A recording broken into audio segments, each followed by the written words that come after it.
में लंदन के चंद ताजरों ने मिलकर ईस्ट इंडिया कंपनी बनाई और मलका एलिजाबेथ से इजाजत के बाद बरे सगीर में तिजारत शुरू कर दी। मुगल हुक्मरानों ने इन ताजरों पर तिजारती मराहत की बौछार कर दी और इन ताजरों ने इन मराहत का खूब नाजायज फायदा उठाया।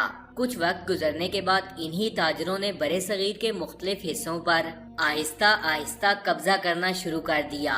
मुगल हुकूमत बहुत कमजोर हो चुकी थी, इसीलिए अंग्रेजों के जारहाना इक़दामात को रोक न सकी। सबसे पहला हमला सिंध पर होता है। 1843 में मियानी के मकाम पर फैसला कुन लड़ाई होती है और चार्ल्स नेपर की फतह होती है। कश्मीर पर कब्जा करने के बाद अंग्रेज कश्मीर को सिर्फ 75 लाख के एवज राजा गुलाब सिंह को बेच देते हैं और इंतहाई कम वक्त में पूरा बरे सगीर अंग्रेजों के कब्जे में चला जाता है। इस नाजायज कब्जे के बाद बरे सगीर की मुख्तलिफ जगहों पर अंग्रेजों के खिलाफ बगावतें शुरू हो जाती हैं। 10 मई 1857 को मीरठ के मकाम पर मुसलमान और हिंदू मिलकर अंग्रेजों के खिलाफ जंग लड़ते हैं, मगर पूरी तरह से नाकाम हो जाते हैं और कामयाबी अंग्रेजों के हिस्से में आ जाती है। इस जंग के बाद अंग्रेज जुल्मों सितम की हदें अबूर कर जाते हैं। जंगे आजादी में चूंकि मुसलमान आगे आगे थे, इसलिए इनके जुल्मों सितम की सबसे ज्यादा भेंट चढ़ने वाले भी बरे सगीर के मुसलमान ही बने। कई शहर तबाह हो गए और चौराहों पर मुसलमानों और हिंदुओं को फांसियां दी गयी। 1857 की जंगे आजादी के बाद मुसलमान मुआशी, तालीमी और समाजी लिहाज से बहुत पीछे रह गए और इनका मुस्तकबिल इंतहाई तारीक नजर आने लगा। इन हालात में सर सैयद अहमद खान आगे बढ़े और मुसलमानों को तालीम की तरफ मशगूल किया। सर सैयद अहमद खान ने बहुत से तालीमी अदारों की बुनियाद रखी, मगर अलीगढ़ कॉलेज इनकी नुमाया कामयाबी थी, जो के बाद में अलीगढ़ यूनिवर्सिटी बनी। 1866 में उर्दू हिंदी तनाज़ा होता है। दफातर में उर्दू की जगह हिंदी को नाफिज करने की कोशिश की जाती है और इसके बाद हिंदुओं और मुसलमानों में फासले बढ़ना शुरू हो जाते हैं। अब मुसलमान और हिंदू आमने सामने आ जाते हैं और इसी को देखते हुए अंग्रेजों ने भी मुसलमानों और हिंदुओं के दरमियान मौजूद मजहबी इख्तलाफात को खूब हवा दी। इस वक्त तक हिंदुस्तान में एक ही बड़ी सियासी जमात थी जिसे कांग्रेस कहा जाता था। सर सैयद अहमद खान ने मुसलमानों को सियासत से दूर रहने का मशवरा दिया और 1998 में सर सैयद रहलत फरमा गए, लेकिन इस वक्त तक मुसलमानों के पास रहनुमाओं की एक बड़ी खेप तैयार हो चुकी थी। सर सैयद ने मुसलमानों को सियासत से अलग रहने का मशवरा तो दिया था, मगर अब हालात ऐसे बन चुके थे कि मुसलमानों की सियासी नुमाइंदगी की जरूरत महसूस की जाने लगी। 1 अक्टूबर 1906 में मुसलमान रहनुमाओं का एक वफद शिमला में वासराय लॉर्ड मिंटू से मिला और जुदागाना इंतखाबात का मुतालबा किया। वासराय ने काफी हौसला अफजा बातें की, जिसके बाद दिसंबर 1906 में मुसलमानों ने अपनी अलग सियासी जमात मुस्लिम लीग कायम की और सर आगा खान इसके पहले सदर बने। वक्त गुजरने के साथ साथ मजहबी फसादात फूटते जा रहे थे। 1913 में कायदे आजम कांग्रेस को छोड़कर मुस्लिम लीग का हिस्सा बन जाते हैं। कायदे आजम हिंदू मुस्लिम इत्तेहाद के सबसे बड़े अलमबरदार के तौर पर सामने आते हैं। इनकी कोशिशों से 1916 में मुआहदा लखनऊ हुआ, जिसमें कांग्रेस जुदागाना इंतखाबात पर राजी हो जाती है।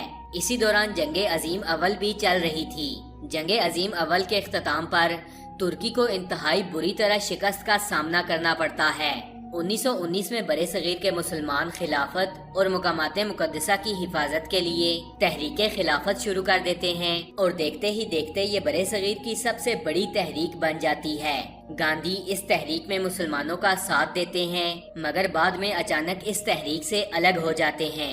इस तहरीक की वजह से मुसलमानों को शदीद नुकसान पहुंचता है। बगावतों को कुचलने के बाद 1919 में रॉलेट एक्ट नाफिज कर दिया जाता है, जिसमें अदालती कार्रवाई के लोगों को शकूक शुबहात की बुनियाद पर कत्ल करने का हुक्म दे दिया जाता है। इस एक्ट के नाफिज होने के बाद बगावतों में मजीद शिद्दत आ जाती है। चुनाचे अंग्रेज 1919 में अमृतसर के अंदर जलियांवाला बाग में एक जलसे पर फायरिंग करके तकरीबन 1200 से ज्यादा लोगों को मौत के घाट उतार देते हैं। 1920 से 1922 तक तहरीके अदम एतमाद चलती है और फिर 1928 में कायदे आजम ने अपने 14 निकात पेश किए, जिसमें मुसलमानों की अलग सियासी नुमाइंदगी और मुसलमानों के अलग हकूक के तहफ़्फ़ुज़ की बात की गई। 1930 में अल्लामा मोहम्मद इकबाल अपने मशहूर खुतबा अलाहाबाद में मुसलमानों की अलग रियासत को तमाम मसाइल का हल करार देते हुए अलग मुमलिकत का मुतालबा करते हैं। ठीक एक साल बाद गोल मेज कॉन्फ्रेंस में इलामा मोहम्मद इकबाल ने फिर से अलग रियासत का मुतालबा सबके सामने रखा, मगर कांग्रेस बरे सगीर की तकसीम के किसी फार्मूले पर भी राजी नहीं होती। 1933 में चौधरी रहमत अली एक पंफलेट जिसका नाम नाउ और नेवर था, इसमें नई रियासत का नाम पाकिस्तान तजवीज करते हैं।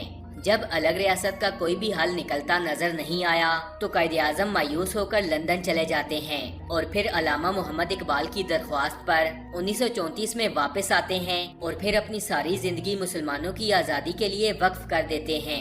1937 में आम इंतखाबात मुनक्किद होते हैं जिसमें कांग्रेस 1585 नशिस्तों में से 707 नशिस्तें जीत जाती है, जबकि मुस्लिम लीग के हिस्से में सिर्फ 106 नशिस्तें आती हैं। इस इलेक्शन के बाद कांग्रेस हुकूमत बनाती है और मुसलमान एक बार फिर से अपने हकूक से महरूम हो जाते हैं। चनाचे 1939 में जब ये कांग्रेसी वजारतें खत्म होती हैं तो मुस्लिम लीग यौम निजात मनाती है।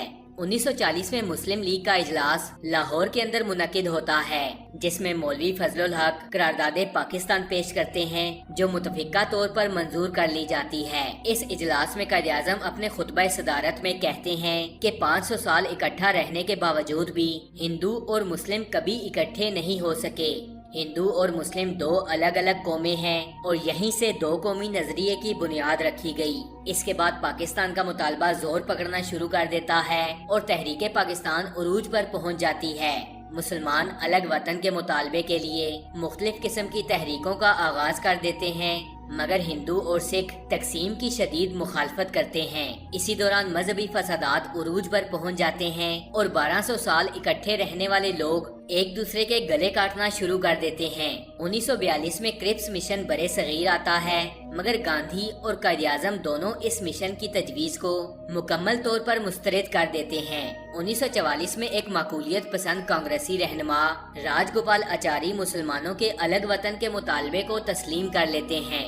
गांधी जी मुत्तहिदा हिंदुस्तान पर अड़ जाते हैं, जबकि कायदे आज़म अलग वतन का मुतालबा जारी रखते हैं। अब हिंदुओं और मुसलमानों के रास्ते वाजिया तौर पर अलग अलग हो चुके हैं। 1945 में वासराय माउंटबेटन शिमला में रहने वाले रहनुमाओं की कॉन्फ्रेंस तलब करता है। जवाहरलाल नेहरू हिंदुओं की नुमाइंदगी करते हैं, सितारा शेख सिखों की नुमाइंदगी करते हैं और ये दोनों तकसीम के किसी फार्मूले पर भी तैयार नहीं हैं। कायदे आज़म मुसलमानों की नुमाइंदगी करने आए हैं और ये मुसलमानों की अलग रियासत के अलावा किसी भी समझौते को मानने के लिए तैयार नहीं हैं। इस कांग्रेस में मुस्लिम वज़रा की नुमाइंदगी पर कांग्रेस और मुस्लिम लीग में जबरदस्त इख्तलाफ हो जाता है और वेवर प्लान भी बुरी तरह नाकाम हो जाता है। कांग्रेस और लॉर्ड वेवल कायदे आज़म को इस कॉन्फ्रेंस की नाकामी का जिम्मेदार ठहराते हैं। वेवर प्लान की नाकामी के बाद लॉर्ड वेवल आम इंतखाबात का ऐलान करते हैं। कांग्रेस मुत्तहिदा हिंदुस्तान और मुस्लिम लीग पाकिस्तान के मुतालबे के साथ मैदान में उतरती है। दोनों जमातें इलेक्शन की मुहिम में खूब जान लड़ाती हैं और ये इंतखाबात जुदागाना तरीके पर मुनक्किद होते हैं। पूरे बरे सगीर में मुसलमानों के लिए असम्बली की 30 सीटें मखसूस थीं। मुस्लिम लीग ये 30 की 30 सीटें जीत जाती है। सूबाई असम्बली के इंतखाबात में भी मुस्लिम लीग ने दूसरी जमातों को शिकस्त से दोचार किया। 1945 और 46 के आम इंतखाबात कायदे आज़म के मुवक्कफ की तायीद करते हैं और अब पाकिस्तान के क़याम की राह हमवार हो जाती है। 1946 में काबीना मिशन प्लान बरे सगीर में आता है। हुकूमत साजी में शरीक होने के लिए तमाम तजावीज़ को मानना बेहद जरूरी था। कांग्रेस इस प्लान पर बहुत खुश थी, मगर मुस्लिम लीग इलेक्शन जीतने के बाद इस प्लान से काफी मायूस थी। तवक्को तो ये की जा रही थी कि कायदे आज़म इस प्लान को मानने से इनकार कर देंगे और मुस्लिम लीग इस कानून साजी में हिस्सा नहीं ले सकेगी, लेकिन कायदे आज़म ने इस प्लान को मंजूर करके कांग्रेस को वर्दाए हैरत में डाल दिया। अब कांग्रेस ने आधा प्लान मंजूर किया। हालांकि अबूरी हुकूमत में शामिल होने के लिए प्लान को मुकम्मल तस्लीम करना जरूरी था। कायदे आज़म के मुतालबे के बावजूद हुकूमत बरतानिया ने प्लान नाफिज करने से साफ इनकार कर दिया। मुस्लिम लीग इससे इंतहाई मायूस हुई और 16 अगस्त 1946 में मुस्लिम लीग ने यौमे रास्ते इकदाम का ऐलान किया। हर जगह मुसलमानों ने मुजाहिरे किए और मुसलमानों ने हिंदुओं के दिए हुए खताबात वापस कर दिए। लॉर्ड वेवल जब बरे सगीर का सियासी हल निकालने में नाकाम हो गया तो हुकूमत बरतानिया ने लॉर्ड माउंटबेटन को बरे सगीर में वासराई के तौर पर भेज दिया। 20 फरवरी 1947 को बरतानवी वजीर आज़म ने ऐलान اعلان کیا کہ 1948 میں برے صغیر سے برطانوی راج کو مکمل طور پر ختم کر دیا جائے گا۔ اس اعلان کے ساتھ ہی پورے برے صغیر میں فرقہ واریت اور فسادات کے شعلے بھڑکنے لگے۔ 3 جون 1947 کو لارڈ ماؤنٹ بیٹن تقسیم ہند کا اعلان کر دیتا ہے۔ اس منصوبے کے تحت پنجاب اور بنگال کی تقسیم کی جائے گی اور تقسیم کی ذمہ داری ریڈ کلف کے ذمے لگا دی جاتی ہے۔ ریڈ کلف انتہائی متنازع تقسیم کرتا ہے اور نئے بننے والے ملک میں دشمنی کی بنیاد ڈال دیتا ہے۔ حالانکہ برطانوی حکومت نے 1948 میں برطانوی راج ختم کرنے کا کہا تھا، مگر حکومت برطانیہ نے 14 اگست 1947 کو پاکستان اور 15 اگست 1947 کو بھارت کو آزاد کر دیا۔ آزادی کے اعلان کے ساتھ ہی لوگوں نے اپنے نئے ملک کی طرف ہجرت کرنا شروع کر دی۔ اس ہجرت کے دوران فسادات عروج پر پہنچ گئے اور اس کی وجہ یہ تھی کہ ایک تو فوج ڈس فنکشنل تھی، دوسرا برطانیہ نے اچانک آزادی کا اعلان کر کے دونوں ممالک کو نئی مصیبت میں ڈال دیا تھا، اور یوں ان فسادات میں 10 لاکھ سے زیادہ لوگ ہلاک ہوئے۔ فرینڈز، یہ کہانی تھی برے صغیر پر برطانیہ کے قبضے سے لے کر پاکستان بننے تک کی۔ نیکسٹ ویڈیو میں آپ کو بتاؤں گا کہ 14 اور 15 اگست 1947 کی رات کو آخر ایسا کیا ہوا کہ پاکستان کو بھارت سے پہلے آزاد کرنا پڑا۔ 14 اور 15 اگست کی رات کو کیا فیصلے لیے گئے، ان فیصلوں سے ہندوؤں اور مسلمانوں کو کیا نقصان ہوا اور کیا فائدہ ہوا۔ تو اس ویڈیو کا پارٹ 2 دیکھنے کے لیے سٹوری فیکٹس چینل کو سبسکرائب کر لیں اور ساتھ میں لگے بیل آئیکن کو بھی پریس کریں تاکہ مزید آنے والی ایسی انفارمیٹیو ویڈیوز کا نوٹیفیکیشن آپ کو مل سکے۔ میں ملوں گا آپ سے اگلی ویڈیو میں، تب تک کے لیے اللہ حافظ۔